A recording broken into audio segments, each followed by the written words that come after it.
बारिश तेज हो रही थी। कच्चे आंगन की मिट्टी में पानी जमा हो गया था और छत के किनारे से टपकते कतरे मेरे नन्हे पैरों को भिगो रहे थे।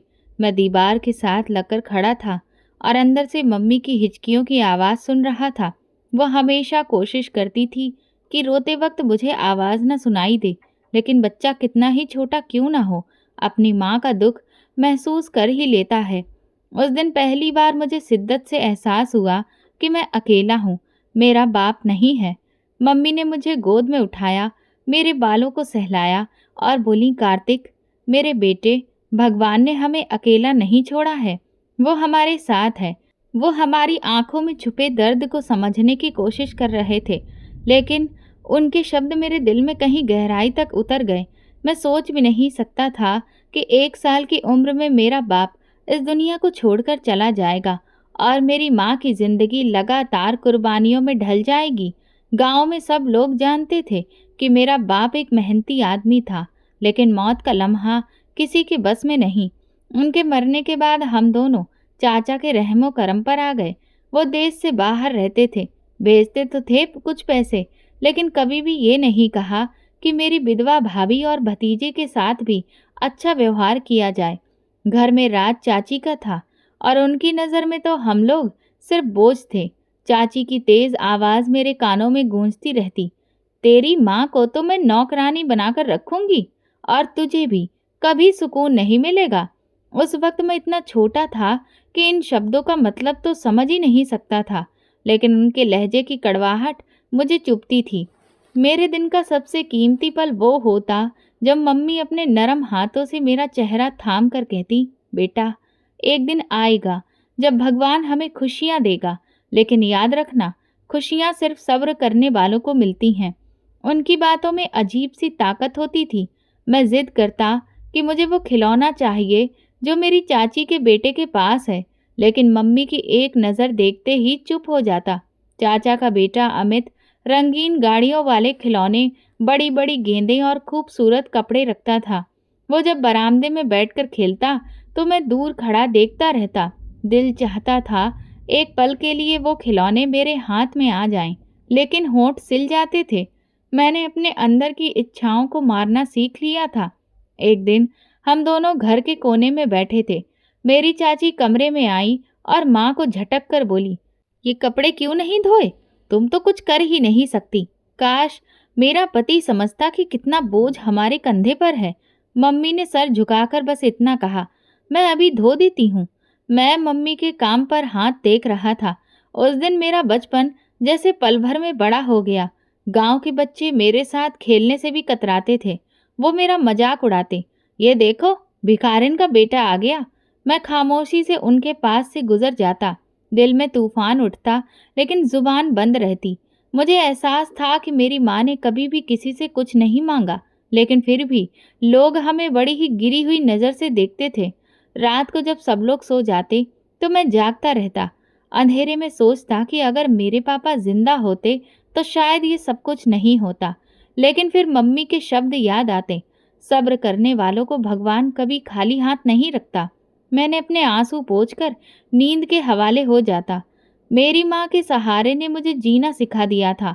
वो दिन भी मुझे याद है जब मम्मी ने मेरे फटे पुराने कपड़ों में कई जगहों पर पैबंद लगाए थे और मुस्कुराकर कहा, देखो अब ये नए जैसे लग रहे हैं। मैंने मुस्कुराकर सिर हिला दिया, हालांकि दिल जानता था कि ये मुस्कुराहट बेकार है। मैं छोटा था, लेकिन वक्त ने मुझे बड़ा बना दिया। मैंने खेलना छोड़ दिया, जिद करना छोड़ दिया, सपना बुनना छोड़ दिया। बस मम्मी की बातों पर भरोसा करने लगा कि एक दिन खुशियाँ जरूर आएंगी। लेकिन उस दिन का इंतज़ार कितना लंबा और कितना कठिन होगा, ये सिर्फ मुझे और मेरी माँ को ही पता था। उस दिन बारिश के बाद गांव की गलियों में कीचड़ था। मैं सिकुड़ते सिकुड़ते गुजर रहा था कि सामने से कुछ लड़के आए। उनके हाथों में गेंद और पतंग थी। तभी उनमें से किसी एक ने जोर से कहा, ओहो, ये देखो भिखारी का बच्चा भी निकल आया। दूसरे ने मजाक उड़ाते हुए जवाब दिया, हाँ, ये तो भिखारी का बेटा है, बस लोगों के कपड़े धोकर रोटी खाता है। मेरे कदम वहीं रुक गए। मैंने उनकी तरफ देखा, लेकिन तुरंत नजर झुका ली। वो सब मेरे फटे पुराने कपड़ों को देखकर ठहाका लगाने लगे।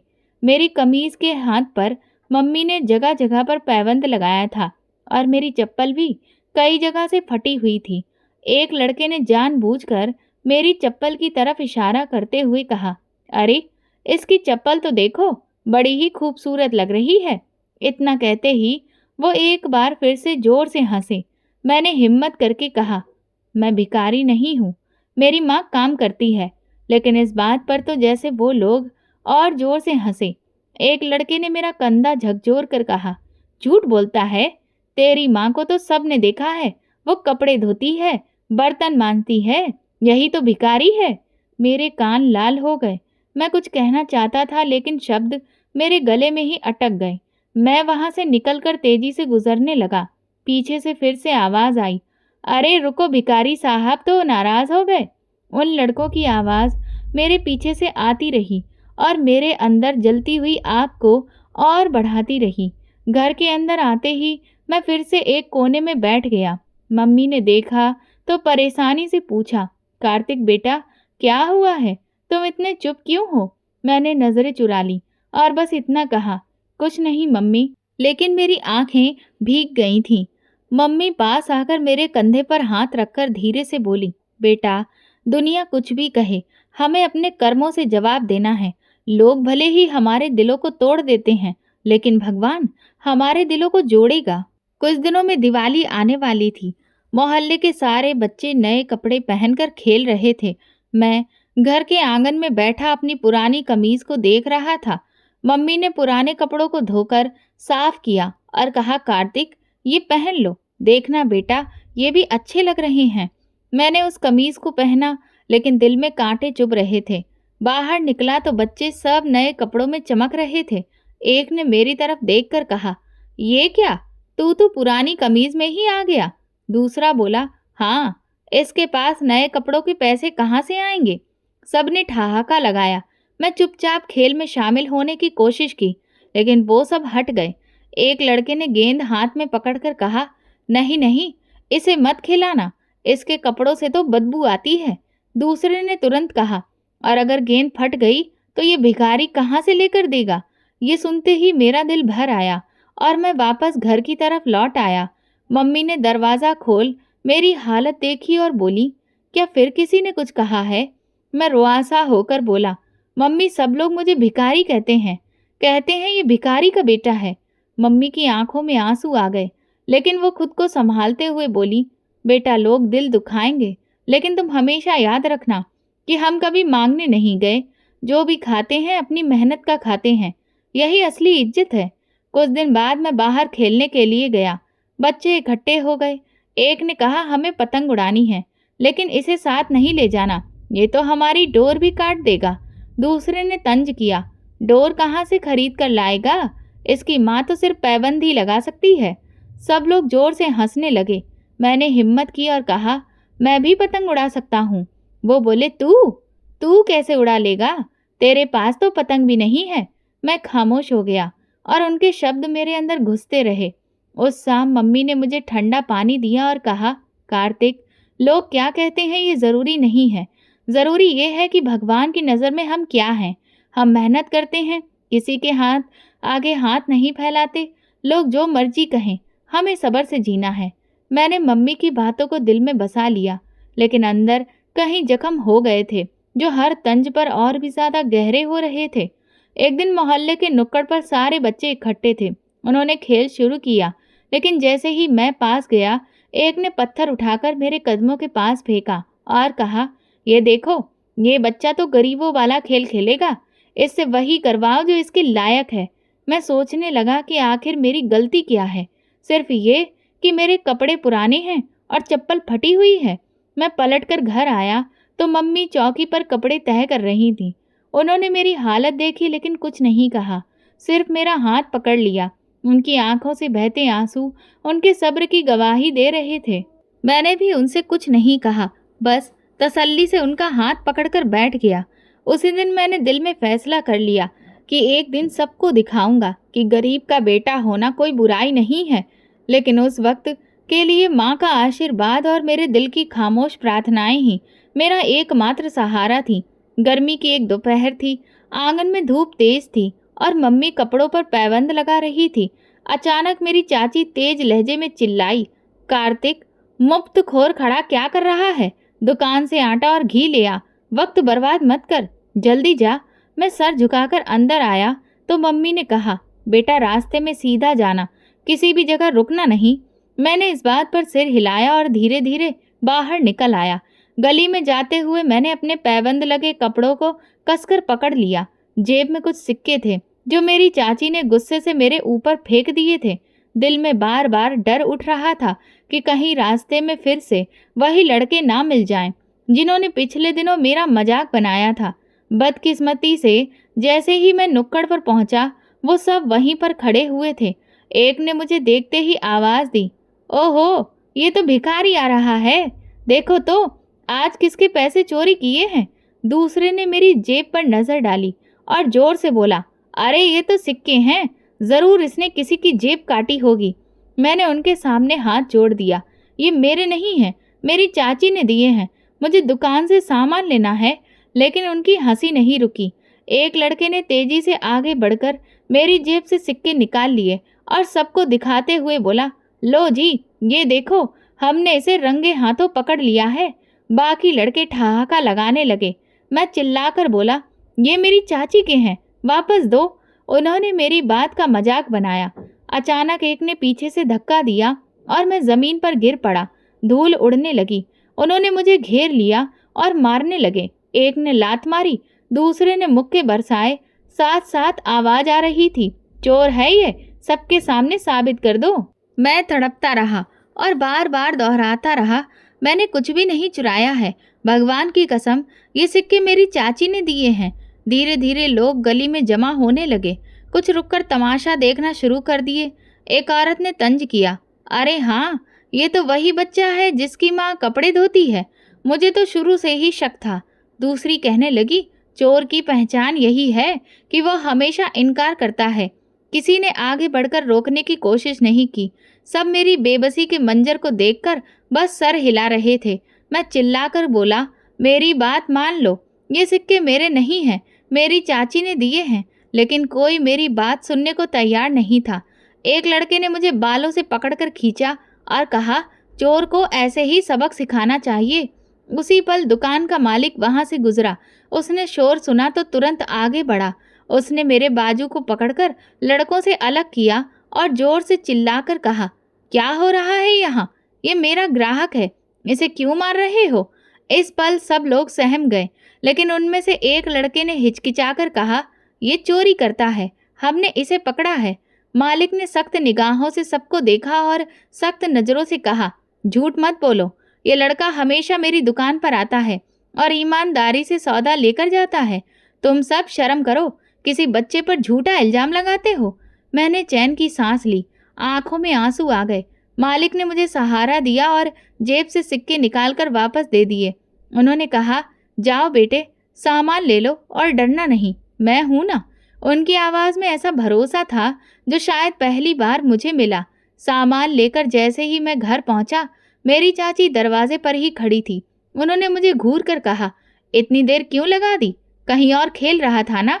मैंने धड़कते दिल के साथ सब कुछ बताया कि रास्ते में बच्चों ने मुझे चोर कहा, मारा पीटा और मालिक ने मुझे बचाया। ये सुनकर मेरी चाची के चेहरे पर गुस्से की लकीरें आ गईं। वो चिल्लाकर बोली, हाँ बिल्कुल, ये सब सच कह रहे होंगे, तेरा तो यही काम है, चोरियां करना। अभी से ये हाल है तो बड़ा होकर तो क्या करेगा? उनकी आवाज़ इतनी तेज थी कि मम्मी किचन से दौड़ती हुई आईं और बोली, नहीं भाभी, मेरा बेटा झूठ नहीं बोल रहा है, वो सच कह रहा है। चाची ने मम्मी को घूरते हुए कहा, खामोश रह, तेरे बेटे ने मेरी इज्जत खराब कर दी है। लोग कहते हैं तेरे बच्चे ने चोरी की है, अब मैं तुझे नहीं संभाल सकती। फिर उन्होंने सामान जमीन पर फेंक दिया और गुस्से से अंदर चली गई। मम्मी ने मुझे अपने पास कर लिया। उनकी आंखों में आंसू बहने लगे। वो कांपती आवाज में बोली, बेटा मैं जानती हूँ कि तू चोर नहीं है, भगवान गवाह है, लेकिन लोग हमारी बात नहीं मानेंगे, हमें बस सब्र करना होगा। मैं उनके आंसू पोंछते हुए बोला, मम्मी, मैं वादा करता हूँ कि एक दिन सबको दिखाऊंगा, तब जानेंगे कि मैं चोर नहीं हूँ, सच बोलने वाला हूँ। मम्मी ने मुझे सीने से लगा लिया उनके आंसू मेरे गालों को भिगो रहे थे, लेकिन उनके होंठ खामोश थे। उस दिन मैंने पहली बार समझा कि झूठे इल्जाम का जहर कितना कड़वा होता है, और ये जहर मुझे बचपन में ही पीने को मिल गया था। लेकिन मेरे दिल में एक फैसला भी जाग उठा था कि एक दिन अपनी सच्चाई सबके सामने साबित करूंगा। रात को अंधेरे में कमरे में मैं चारपाई पर करवटें बदल रहा था। मम्मी मेरे पास थी, लेकिन वो भी जाग रही थी। उनकी धीमी सीमी सांसों की आवाज़ सुनकर साफ पता चल रहा था कि वो भी सुकून में नहीं है। मैंने धीरे से कहा, मम्मी। वो चौंक कर बोली, क्या हुआ बेटा? मैं झिझकते हुए बोला, मम्मी मुझे पढ़ना है। उन्होंने मेरी तरफ देखा। उनकी आंखों में हैरानी और नमी दोनों झलक रही थी। कार्तिक, ये बात तुम्हारे दिल में कब से है बेटा? मैंने धीरे से कहा। जब भी मैं दूसरों के बच्चों को बस्ता लेकर जाते हुए स्कूल देखता हूँ तो मेरा दिल करता है कि मैं भी उनकी तरह किताबें पढूं। मम्मी ने एक लंबी सांस ली और बोली, बेटा इच्छा तो मेरी भी यही है, लेकिन हालात। मैंने तुरंत बात काटी। मम्मी मैं सब कुछ बर्दाश्त कर लूँगा, लेकिन आप मुझे बस स्कूल भेज दीजिए। अगले दिन मम्मी ने हिम्मत करके मेरी चाची से बात की। वो किचन में बैठी सब्जी काट रही थी। मम्मी ने हल्की सी आवाज़ में कहा, भाभी एक बात करनी थी। चाची ने तिरछी मुस्कुराहट के साथ कहा, हाँ बताओ, क्या बात है? मम्मी ने हिम्मत जमा करके कहा, मैं चाहती हूँ कि कार्तिक स्कूल जाए, वो पढ़ लिख कर कुछ बन जाएगा। मेरी चाची ने तुरंत सब्जी काटना रोककर तेज लहजे में बोली, क्या? ये स्कूल जाएगा? इसके स्कूल की फीस कौन देगा? तेरा पति तो कब का मर गया, मेरे पति की कमाई पर क्यों बोझ बढ़ा रही है? मम्मी ने आंखें झुकाकर कहा कि मैं बस ये चाहती हूँ कि वो पढ़ ले, कुछ सीख जाए। चाची ने मेरी हंसी उड़ाते हुए कहा, ये पढ़ाई के काबिल है? नहीं भाभी, ये काम करेगा, स्कूल जाने की जगह हुनर सीखेगा। पढ़ाई अमीरों के बच्चों के लिए है, तुम्हारे जैसे गरीबों के लिए नहीं। फिर उन्होंने झाड़ू की तरफ इशारा करते हुए कहा, ले जाओ, इसे घर से काम करवाओ या बाहर मजदूरी करवाओ। मम्मी के चेहरे पर दुख की लकीरें गहरी हो गईं। वो खामोशी से बैठ गईं। मैं आंगन में खेलने की कोशिश कर रहा था, लेकिन मम्मी की हालत देखकर रुक गया। मैं धीरे से पूछने लगा, मम्मी चाची ने क्या कहा है? उन्होंने मेरी तरफ देखा और अपने आंसुओं को छुपाते हुए बोलने की कोशिश की। बेटा, वो नहीं मानी, कहती है कि तुम स्कूल नहीं जा सकते। मेरी सांसें रुक सी गईं। मम्मी, लेकिन मुझे पढ़ने का शौक है, मैं क्यों नहीं जा सकता? मम्मी ने मुझे गले लगाकर कहा, कार्तिक, कभी कभी शौक दिल में दबे रह जाते हैं, लेकिन भगवान कोई ना कोई रास्ता निकाल देगा। मैंने उनके कंधे से लिपट कर रोते हुए कहा, मम्मी मैं वादा करता हूँ, चाहे कुछ भी हो मैं ज़रूर पढ़ूंगा। इसी दौरान मेरी चाची बरामदे में आई और ज़ोर से चिल्लाकर बोली, यही बात करनी है? पढ़ाई पढ़ाई से रोटी नहीं मिलती है, इसको दुकान में काम पर लगा दो। इतनी उम्र हो गई है, अब पेट भरने में हाथ बटाए। मम्मी ने कुछ भी नहीं कहा, बस नज़रें झुका ली। लेकिन मैंने साफ आवाज़ में कहा, मैं भूखा रह लूँगा, लेकिन पढ़ना नहीं छोड़ूंगा। मेरी ये बात सुनकर मेरी चाची ठहाका लगाकर बोली, वाह भाई, भिखारिन का बेटा सपने देख रहा है, देखते हैं ये सपना कब पूरा होता है। वो अंदर चली गई और मम्मी ने मेरा हाथ पकड़कर कहा, बेटा उनकी बातों को दिल पर मत लगाना, भगवान से प्रार्थना करते हैं, वही कुछ करेंगे। रात गुजर गई, लेकिन मेरी आंखों में नींद नहीं आई। मैंने फैसला कर लिया था कि चाहे मेरी चाची कुछ भी कहे, लेकिन मैं अपनी पढ़ाई के सपने को दफन नहीं होने दूंगा। सुबह सूरज अभी निकला भी नहीं था कि मेरी चाची ने मुझे आवाज़ दी, कार्तिक तैयार हो जाओ, आज से तुम्हें दुकान पर काम करने जाना है। मैं चौंक गया। मम्मी ने कुछ कहना चाहा, लेकिन चाची ने हाथ के इशारे से उन्हें रोक दिया और सख्त लहजे में बोली, अब ये स्कूल की जिद करेगा तो फिर रोजी रोटी कहाँ से चलेगी? बस फैसला हो गया है। मैं चुपचाप खड़ा रहा। मम्मी ने मेरी तरफ देखा, उनकी आंखों में बेबसी थी। मैं जानता था कि वो चाहकर भी कुछ नहीं कर सकती, और मैं अपनी चाची के साथ गली से निकल गया। कुछ ही फासले पर वो दुकान थी जहाँ मुझे काम करना था। दुकान का मालिक ठीक ठाक उम्र का आदमी था। उसने मुझे ऊपर से नीचे तक देखा और कहा, ये काम कर लेगा? मेरी चाची ने तुरंत कहा, हाँ बिल्कुल करेगा, मुफ्त बैठने से तो बेहतर है। मालिक ने सर हिलाकर कहा, ठीक है देख लेते हैं। मेरी चाची पलटकर चली गई और मैं वहीं अकेला खड़ा रह गया। पहले मुझे छोटे मोटे काम दिए गए, कभी फर्श साफ करना, कभी सामान उठाना, कभी ग्राहकों के लिए थैली भरना।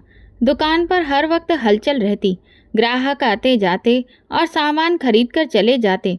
मैं दिन भर दौड़ता रहता और शाम तक थककर चूर हो जाता। एक दिन मेरे मालिक ने कहा, कार्तिक, ये चावल की बोरी गोदाम में रख दो। बोरी इतनी भारी थी कि मेरे पैर डगमगाने लगे।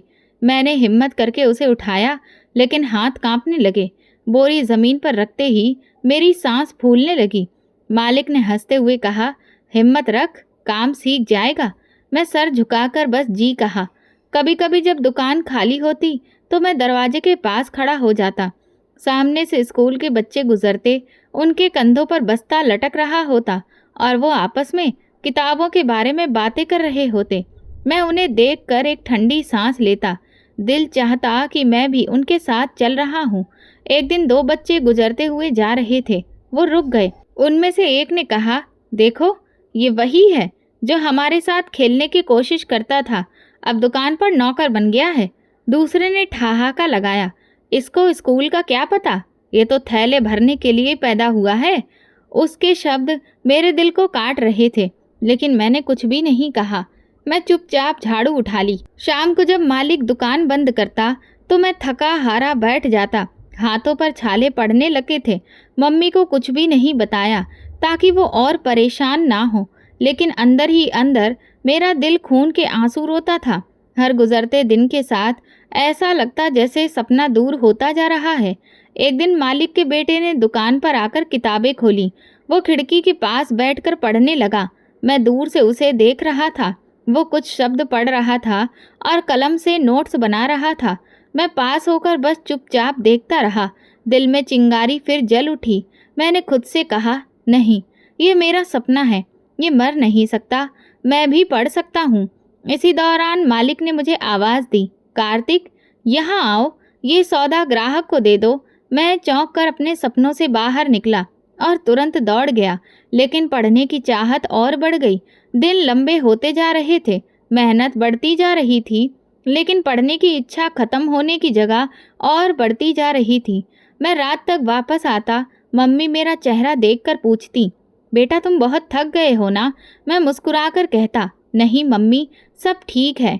लेकिन अंदर ही अंदर एक आवाज़ कहती, मैं इस दुकान के काम तक सीमित नहीं रह सकता। हर सुबह जब दुकान खोलता और मैं जब सुबह सफाई करता तो वही नज़ारा दिखता, स्कूल के बच्चे, किताबें, बस्ते और मैं। लेकिन दिल कहता कि एक दिन ये सब कुछ मेरा भी होगा।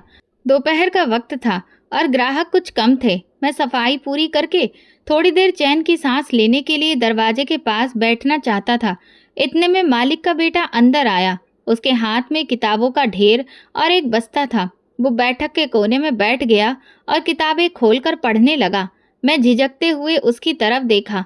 उसकी नज़रें किताब पर जमी थीं और कलम कागज पर चल रही थी। वो कभी रुककर कुछ शब्द दोहराता और फिर अपने नोट्स बनाता। मुझे ऐसा लगा कि जैसे ये नज़ारा मेरा दिल छू रहा है। मैंने धीरे धीरे कदम बढ़ाए और कुछ दूरी पर जाकर खड़ा हो गया। उसके शब्द मुझे अजनबी लग रहे थे, लेकिन किताब के चेहरे मेरे दिल को अपनी तरफ खींच रहे थे। अगले दिन इसी तरह किताबें लेकर आया। इस बार मैंने ज़्यादा करीब जाकर देखा। उसके हाथ में कहानियों की किताब थी। मैंने आंखों ही आंखों में हर एक शब्द को पहचानने की कोशिश की। जब वो पन्ने पलटता था तो मेरा दिल धड़क उठता। कुछ दिनों तक मैं यही करता रहा। जब भी मौका मिलता छुपकर किताब की तरफ देख लेता। कभी कभी दिल चाहता कि हर पन्ने को छू लूं, लेकिन हिम्मत नहीं होती। एक दिन वो किताब छोड़कर पानी पीने गया। मैंने मौका देखकर जल्दी से किताब अपने पास खींची और उसके शब्दों को ध्यान से देखने लगा। इतने में अचानक आवाज़ आई, कार्तिक! मैं चौंक गया। किताब हाथ से छूट गई। पीछे मुड़कर देखा तो दुकान का मालिक खड़ा था। मेरे पैरों तले जमीन निकल गई। मैंने तुरंत हाथ जोड़ लिए और कांपती आवाज़ में कहा, मालिक जी, माफ़ कर दीजिए, दोबारा से कभी भी किताब को हाथ नहीं लगाऊंगा। मैं सोच रहा था कि अब डांट पड़ेगी या शायद नौकरी से निकाल दिया जाऊंगा, लेकिन मालिक खामोशी से मेरी तरफ देखता रहा। उसकी नज़रें सख्त नहीं थीं, बल्कि जैसे मुझे परख रही हों। फिर वो धीरे से बोले, कार्तिक, तुम्हें पढ़ने का शौक़ है? मैंने कांपती आवाज़ में कहा, जी, बहुत शौक़ है, लेकिन मुझे इजाज़त नहीं है। मेरे आंसू निकलने ही वाले थे, लेकिन मैंने उन्हें रोक लिया। मालिक ने मेरे कंधे पर हाथ रखा और बोले, बेटा शौक छुपाने की चीज़ नहीं है, ये तो भगवान की दी हुई इच्छा है। मैं हैरान होकर उनकी तरफ देखने लगा। वो कुर्सी पर बैठ गए और बोले, देखो दुकान का काम अलग है, लेकिन अगर तुम्हें पढ़ने का जुनून है तो फिर मैं तुम्हारी इसमें मदद करूँगा। मेरा दिल ज़ोर-ज़ोर से धड़कने लगा। मैंने बेयकीनी से पूछा, सच में? आप सच में ऐसा करेंगे? वो मुस्कुराए। हाँ, मैं तुम्हें सरकारी स्कूल में दाखिला करवा दूँगा। वहाँ पर फीस कम लगती है और बाकी इंतजाम मैं खुद देख लूँगा। मेरी आंखों में रोशनी भर गई। ऐसा लगा जैसे किसी अंधेरे कमरे में अचानक से चिराग जल उठे हों। मैं चिल्लाकर बोला, मालिक जी, आपने तो मेरा सपना पूरा कर दिया। मैं आपका एहसान कभी नहीं भूलूंगा। उन्होंने हंसकर कहा, यह एहसान नहीं है, ये तो तुम्हारा अधिकार है। लेकिन याद रखना, साथ साथ दुकान का काम भी करना होगा। मेहनत दोनों तरफ से करनी होगी। मैंने जल्दी से कहा, जी, मैं दिन रात मेहनत करूंगा, बस पढ़ने का मौका दे दीजिए। उस रात मेरी आंखों में नींद नहीं थी। छत पर लेटे हुए मैंने सोचा कि किताबें, बस्ता, स्कूल, ये सब कुछ मेरे सपने नहीं, अब हकीकत बनने जा रहे थे। दिल में एक अजीब सी रोशनी महसूस हुई जो आज तक कभी भी नहीं हुई थी। सुबह की हवा ताज़ा थी, लेकिन मेरा दिल और भी तेज धड़क रहा था। ये पहला दिन था जब मैं स्कूल जा रहा था। मालिक ने मुझे पुराने कपड़ों के साथ एक बस्ता दिया जिसमें कुछ किताबें और एक कॉपी रखी हुई थी। मैंने बस्ता कंधे पर डाला और धीरे धीरे कदमों से गली से निकल गया। मोहल्ले वालों ने मुझे नहीं देखा, वरना सवाल शुरू हो जाते। स्कूल की बिल्डिंग के सामने पहुंचा तो कुछ पल के लिए कदम रुक गए। दूसरे बच्चे उठक बैठक लगाते हुए एक दूसरे के साथ खूब खेल रहे थे। मैं अंदर कदम रखा तो एक नई दुनिया सामने थी। मैंने धीमे धीमे चलते हुए क्लास देखी, लकड़ी की बेंच, चौक से भरे बोर्ड और किताबों की खुशबू। मेरे लिए ये सब कुछ किसी सपने से कम नहीं था। दिन के वक्त मैं स्कूल जाता और शाम को दुकान पर आकर हमेशा की तरह सारा काम करता, ग्राहकों को सामान देता और सफाई करता। ये जिंदगी मुश्किल जरूर थी, लेकिन मेरे दिल में दृढ़ निश्चय बढ़ता ही जा रहा था। मेरी चाची को इस सब की कोई खबर नहीं थी। वो तो यही समझती थी कि मैं दिन भर दुकान पर रहता हूँ। मोहल्ले के लोग भी कुछ नहीं जानते थे।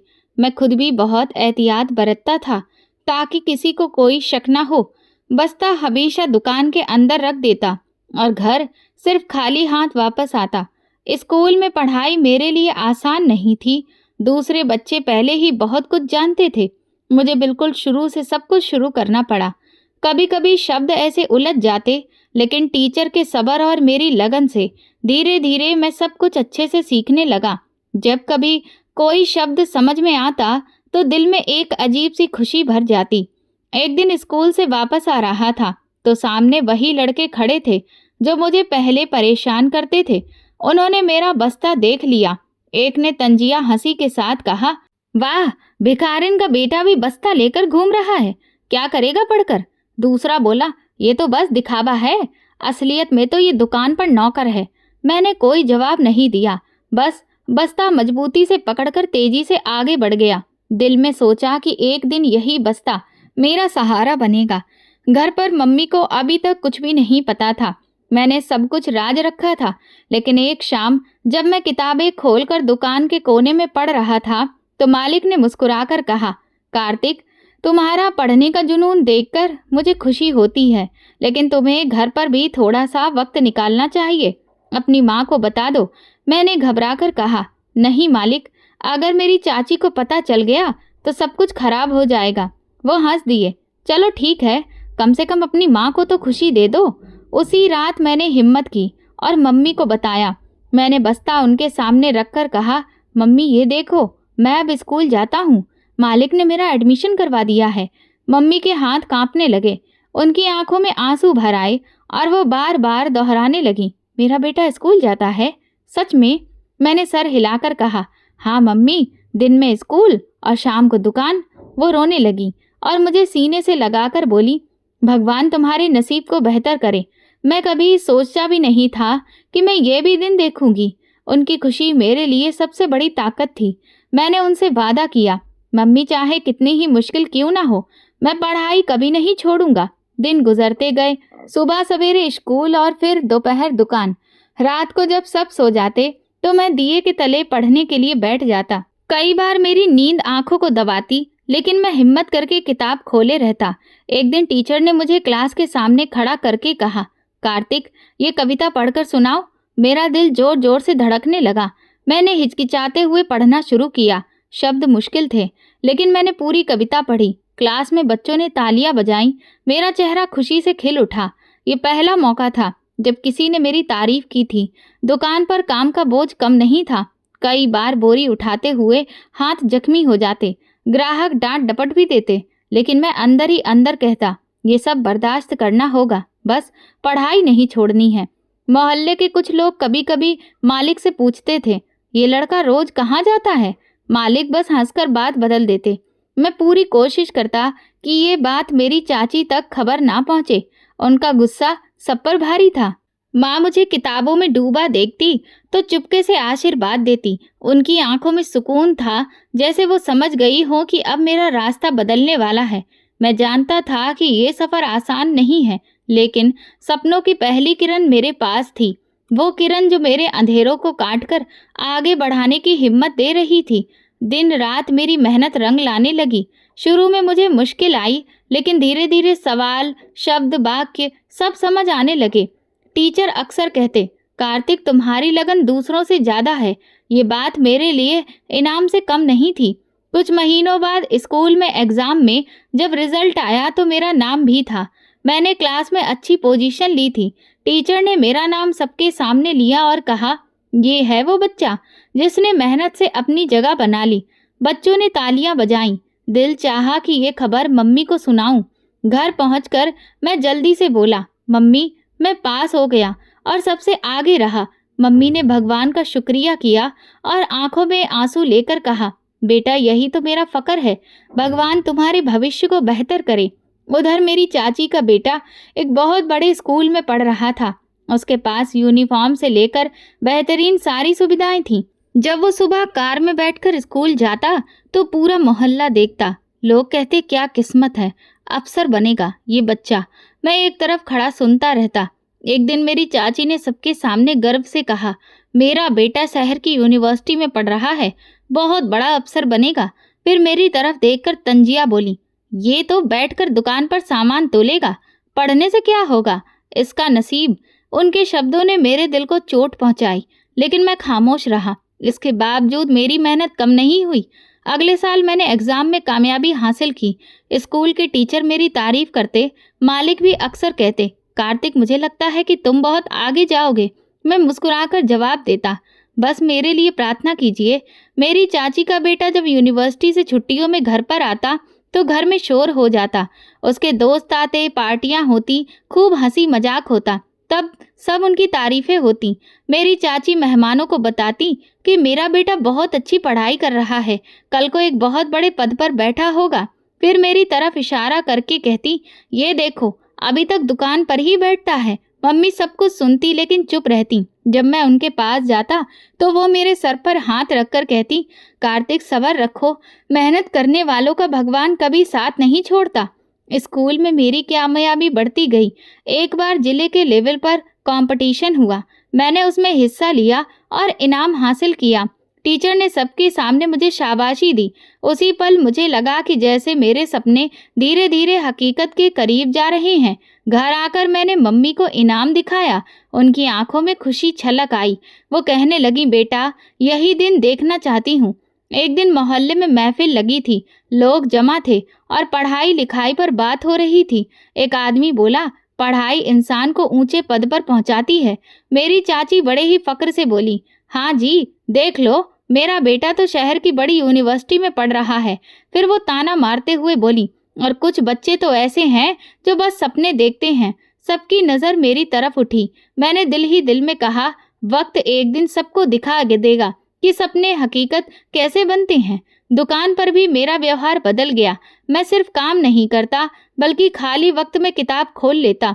मालिक के बेटे ने भी कहा, कार्तिक, तुम दिन ब दिन बेहतर होते जा रहे हो, शायद तुम हम सबसे आगे निकल जाओगे। ये सुनकर मेरी हिम्मत और बढ़ी। वक्त गुजरता गया, अमित की पढ़ाई बढ़ती गई और मेरी भी। उसके पास सारी सुख सुविधाएं थीं और मेरे पास सिर्फ मेहनत। लेकिन दिल कहता था कि मेहनत ही सबसे बड़ी ताकत है। मम्मी अक्सर रात को मेरे पास बैठकर कहती, बेटा तुम थक गए हो ना? मैं मुस्कुराकर जवाब देता, नहीं मम्मी, पढ़ने में थकान नहीं होती। इस सफर में मुश्किलें थीं, लेकिन दिल में एक अजीब सा सुकून था। मैं जानता था कि अगर मैं सही से चलता रहा तो एक दिन सब बदल जाएगा। गर्मियों की एक शाम थी, जब मेरी चाची खुशी से चहक रही थी। उनके चेहरे पर गुरूर दिख रहा था। पूरे मोहल्ले को पता चल गया कि उनका बेटा पुलिस ऑफिसर बन गया है। गलियों में चर्चे होने लगे। औरतें एक दूसरे को बधाई दे रही थीं। बधाई हो, आपका बेटा तो अब अफसर है। सब तारीफ करते। लोग कहते, क्या किस्मत है, ये तो खानदान का गर्व है। घर के आंगन में मेरी चाची ने एक पार्टी का आयोजन किया। कुर्सियां लगी, रंग बिरंगी लाइट लगाई गईं। लोग अंदर बाहर आ जा रहे थे। मेरी चाची हर एक को रोककर अपने बेटे की खूब तारीफें सुनाती। हाँ, मेरा बेटा पुलिस में अफसर है, देख लेना, आगे जाकर और ऊंचे पद पर बैठेगा। उनके चेहरे पर गुरूर ऐसा था जैसे दुनिया की सारी खुशियां उन्हें ही मिल गई हों। आज उनका बेटा आने वाला नहीं था, लेकिन पार्टी का माहौल ऐसा था जैसे किसी की बारात हो। मैं कोने में खड़ा ये सब देख रहा था। मेरी चाची की बातों में गुरूर और जहर दोनों थे। वो मेहमानों से कहती, ये जो अफसर बना है ना, ये मेरी नीयत का नतीजा है। मैंने हमेशा से उसे अच्छी पढ़ाई करवाई। फिर मेरी तरफ देखकर तंज कसती और कहती, कुछ लोग ऐसे भी हैं जो चाहे कुछ भी कर लें, उनके नसीब में कुछ नहीं होता। मेहमान सर हिलाकर मुस्कुरा देते और मैं खामोशी से नजर झुका लेता। गांव में जगह जगह इस पार्टी की बातें हो रही थी। लोग ढोल बजाकर खुशियां मना रहे थे। मैं स्कूल से वापस आ रहा था जब देखा कि गली में बच्चों ने कागज की झंडियां लगा रखी थीं। एक बच्चा खुशी से बोला, हमारे मोहल्ले का बेटा पुलिस अफसर है। सब ताली बजा रहे थे और मैं बस खामोशी से गुजर रहा था। दिल में एक आवाज उठ रही थी, एक दिन लोग मेरे बारे में भी इसी तरह से बातें करेंगे। रात को जब सब लोग सो गए तो मैं मम्मी के पास बैठा। उन्होंने थकी हुई आवाज में कहा, बेटा आज फिर सारा दिन सबके सामने नौकरानी की तरह काम किया, मेरा दिल दुखता है। मैंने उनके हाथ पकड़कर कहा, मम्मी बर्दाश्त कर लीजिए, अभी वक्त हमारा नहीं है, लेकिन एक दिन आएगा जब सब कुछ बदलेगा। मेरी चाची का गुरूर बढ़ता ही जा रहा था। गांव में बातें फैल गईं। लोग मम्मी से कहते, तुम खुशकिस्मत हो, ऐसे घर में रहती हो जहां अफसर हैं। मम्मी मुस्कुराकर कुछ भी ना कहती। मैं उनकी आंखों में वो दर्द देखता जो कोई और नहीं देख सकता था। मैंने फैसला किया कि खामोशी अब मेरा हथियार है। शोर मचाने की जरूरत नहीं है, मुझे बस मेहनत करते रहना है। सपने बड़े थे और मैंने उन्हें दिल में मजबूती से पकड़ लिया था। सुबह उसी आंगन में हलचल थी। मेरी चाची ने घर वालों को इकट्ठा करके ऐलान किया कि मेरे बेटे की कामयाबी पर एक और बड़ी दावत होगी और इस बार तो पूरे खानदान को बुलाया जाएगा। सबको पता चलना चाहिए कि मेरा बेटा पुलिस अफसर बन गया है। उनकी आवाज में फक्र के साथ साथ हुक्म भी छुपा हुआ था। चाची ने एक लिस्ट निकाली और मेरा नाम लेकर कहा, कार्तिक, ये सारे इनविटेशन कार्ड हैं, ये सब लेकर जाओ और एक एक के घर देकर आओ और सबसे कहना कि हमारी दावत में जरूर आना है। मैंने वो सब कुछ पकड़ा और गली की तरफ निकल गया। रास्ते में लोग अभी भी मेरी चाची के बेटे की कामयाबी की बातें कर रहे थे। मैं दरवाजे पर दस्तक देता और इनविटेशन कार्ड पकड़ा देता तो सब लोग खुश हो जाते। एक बुजुर्ग ने इनविटेशन कार्ड पढ़ते हुए कहा, वाह, कमाल हो गया, अफसर बन गया, हम जरूर आएंगे। लेकिन जैसे ही उनकी नज़र मुझ पर पड़ती, उन लोगों का व्यवहार बदल जाता। कोई खामोशी से अंदर चला जाता तो कोई बात खत्म कर देता।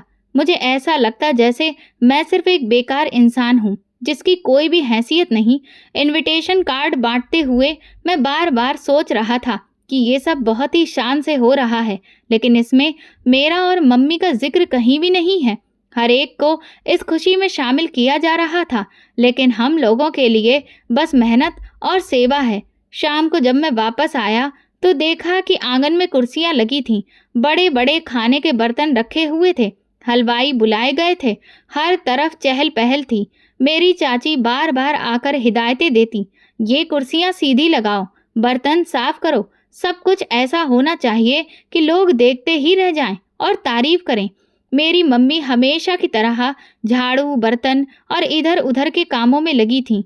मैंने धीरे से उनके पास जाकर कहा, "मम्मी, आप आराम करिए, मैं सब्जी काट देता हूँ।" उन्होंने प्यार से कहा, "नहीं बेटा, लोग देखेंगे तो और बातें बनाएंगे। तुम बस खामोशी से अपना काम करो।" मैं घर से बाहर चला गया। घर के आंगन को फूलों और झंडियों से सजाया गया। कुर्सियां कतार से लगा दी गईं। मेहमान एक-एक करके आने लगे। सबके चेहरों पर खुशी थी। मेरी चाची बार-बार अपने कपड़ों को संभालती और मेहमानों को बताती, "आज मेरे बेटे का स्वागत हो रहा है। इसकी शान में ही ये सारा इंतजाम किया गया है।" मोहल्ले के लोग भी खुशी के साथ इंतजार में बैठ गए। गांव के बड़े बुजुर्ग आगे बड़ी सी कतार में बैठे थे। कुछ नौजवान हाथों में हार लिए बार-बार दरवाजे पर देख रहे थे। हर एक को उस पल का शिद्दत से इंतजार था जब वो पुलिस अफसर इस घर में दाखिल होगा। शोर बढ़ता जा रहा था। कुछ औरतें आपस में बातें कर रही थीं। कह रही थी कि गाड़ियों का काफिला आएगा, जैसे बड़े-बड़े अफसर आते हैं। दूसरी ने कहा, "हाँ, बिल्कुल ऐसा ही होगा।" आखिरकार मेरी चाची का छोटा बेटा बार-बार दरवाजे की तरफ नजर डाल रहा था। उसके चेहरे पर गुरूर की मुस्कुराहट थी। वो मेहमानों को देखकर कह रहा था, "बस थोड़ी देर और, फिर आप सब मेरे भाई का स्वागत देखेंगे।" इसी पल दूर से गाड़ियों के हॉर्न की आवाज सुनाई दी। सब लोग एक साथ उठकर खड़े हुए। शोर मच गया, "आ गया, अफसर आ गया।" धीरे धीरे गाड़ियां घर के दरवाजे के सामने आकर रुकीं। उनके पीछे एक और गाड़ी थी जिसमें वर्दी वाले गार्ड बैठे थे।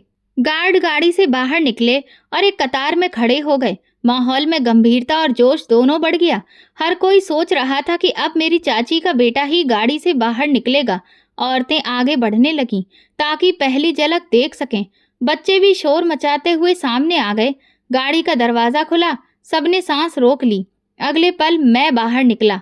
मैंने सफेद रंग की कमीज पर काले रंग का कोट पहन रखा था और गले में सरकारी आइडेंटिटी कार्ड लटक रहा था। मेरे कदम जैसे ही जमीन पर पड़े, पूरे आंगन में सन्नाटा छा गया। सब लोग घर से मुझे देखने लगे। किसी को भी अपनी आंखों पर भरोसा नहीं हो रहा था। कानों में बातें होने लगी, "ये तो कार्तिक है। ये कैसे मुमकिन है? ये तो वही लड़का है जिसे हमने हमेशा दुकान पर देखा था।" दूसरी औरत ने कराह कर कहा, "हे भगवान, ये तो असिस्टेंट कमिश्नर है।" मेरी चाची का चेहरा एकदम सफेद पड़ गया। उनकी आंखों में हैरत और शर्मिंदगी साफ झलक रही थी। वो बार-बार अपने बेटों की तरफ देख रही थीं, जैसे समझ नहीं पा रही हो कि ये सब कैसे हुआ। उनके मेहमान भी हक्का-बक्का खड़े थे। जिनके होठों पर बधाई के शब्द थे, वे खामोश हो गए। मैंने आगे बढ़कर गांव के बुजुर्गों को नमस्ते किया। सबने जवाब दिया, लेकिन उनकी आवाज दबी-दबी थी। मैंने कहा, "आज का खास मेहमान मैं हूँ।" ये सुनते ही पूरे आंगन में सन्नाटा पसर गया। मेरी चाची थोड़ी आगे बढ़कर बोली, "ये कैसे मुमकिन है? तुम तो स्कूल भी नहीं गए थे?" उनकी आवाज में कपकपी थी। मैंने नरमी मगर मजबूत लहजे में जवाब दिया, "हाँ, मैं स्कूल गया था, लेकिन आपको खबर नहीं हुई। परचून की दुकान पर काम करने के साथ-साथ मैंने पढ़ाई भी जारी रखी। भगवान ने मुझे मेहनत का फल दिया और आज मुझे ये पोस्ट मिल गई।" मेहमानों में बातें बढ़ गईं। एक ने कहा, "वाकई कमाल हो गया।" दूसरा बोला, "हमने इसे हमेशा कमतर समझा और आज ये हम सबसे आगे निकल गया।" मम्मी पीछे खड़ी थी। उनकी आंखों में आंसू थे, मगर चेहरे पर सुकून था। वो आसमान की तरफ देख रही थी और भगवान का धन्यवाद कर रही थी। मैंने उन्हें अपने पास बुलाया और साथ ही अपने दुकान के मालिक को भी बुलाकर उनके हाथ पकड़कर कहा कि ये सब इन लोगों के आशीर्वाद की वजह से ही हुआ है। महफिल का रंग बदल गया। जिस जगह गुरूर और दिखावा था, वहां अब हैरत और खामोशी थी। सबके चेहरों पर सवाल थे, लेकिन जवाब सिर्फ एक ही था, मेहनत और सब्र। आंगन में अभी भी खामोशी पसरी थी। सबकी नजरें मुझ पर थीं। मैं हल्की मुस्कुराहट के साथ मम्मी का हाथ पकड़कर उन्हें सबके सामने लाकर कुर्सी पर बिठाया। वो पल ऐसा था जैसे वक्त थम गया हो। फिर मैंने अपने मालिक को भी अपने पास बिठाकर बोला, "मैं आज जो कुछ भी हूँ, इसका पूरा श्रेय मेरे मालिक और माँ को जाता है। मेरी माँ वो औरत है जिसने हर दुख बर्दाश्त किया, लेकिन मुझे हिम्मत दी, और मालिक वो इंसान है जिन्होंने मुझे भी इंसान समझा, जिन्होंने एक छोटे से बच्चे के दिल में दबी हुई ख्वाहिशों को उड़ान दी।" सब लोग एक दूसरे की तरफ देखने लगे। कुछ लोगों के चेहरों पर शर्मिंदगी झलक रही थी। एक बुजुर्ग आगे बढ़कर बोले, बेटा, हमने तुम्हें कभी इज्जत नहीं दी। हम सबसे बहुत बड़ी गलती हुई, माफ़ कर दो। मैंने उनसे कहा, मैं तो दिल से सबको माफ़ कर चुका हूँ।